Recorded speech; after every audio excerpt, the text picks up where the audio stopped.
He said, well, I have mannequins, and I want to change their clothes. Run around with a bunch of Indians a lot. He had the devil there, that's what he called. Mostly lived down there, I think, by himself. Well, I've known about John Akin since I was a kid, and, I just always heard he's a devil worshiper, and he had a church up at his own church. And he said he was a self-ordained minister for the dead. And he had a place to lay his Bible, and he talked to the dead.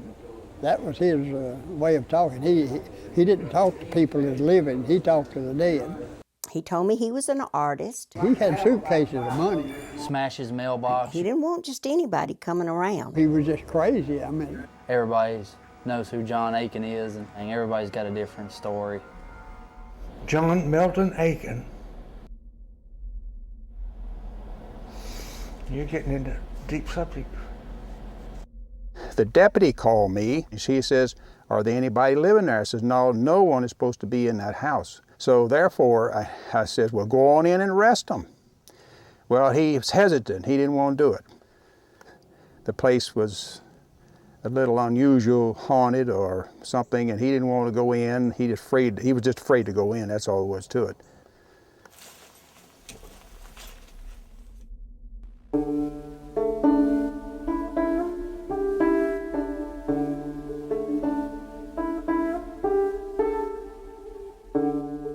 Put the house there for a reason.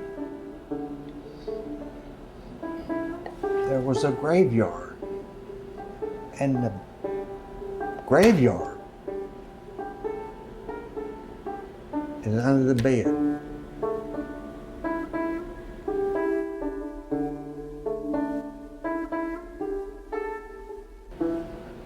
I used to go out in the nighttime and catch tobacco moths, and I could catch them and put them in a jar and watch them die. It fascinated me. In Greensburg, when he arrived here, he shocked the community. There's no question about it.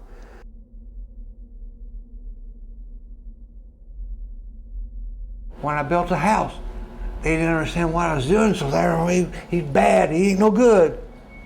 Well, somebody tells a tale, and then somebody else tells a tale, but they add a little bit onto the tale. First thing you know, the tale goes a mile long, and it has in there probably 20% truth. I couldn't stop it. I tried to stop it. It was impossible to stop. So I added to it. He'd ring his bell to torment the church people. Now, he showed me pictures one time. He had bones hanging up on all these rafters and everything. I tried to get a job everywhere. Couldn't get one. Why do you think nobody would give you a job here? Because I was thrown out of the Air Force for being homosexual. Yes, I'm proud of him.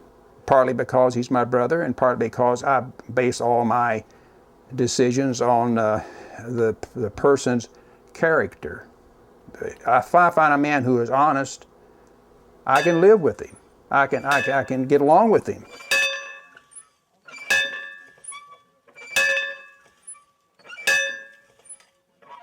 And I don't really know totally how he thinks. I can't really say that. But he does have a lot of art, and it all has a meaning. I may be different than other people, but those other people the same as I am. I'm not sorry. When he's gone, there won't be many people, it might not be any, will ever produce anything even close to what's even here now, let alone what was all trashed. Well, I'm not a devil worshiper.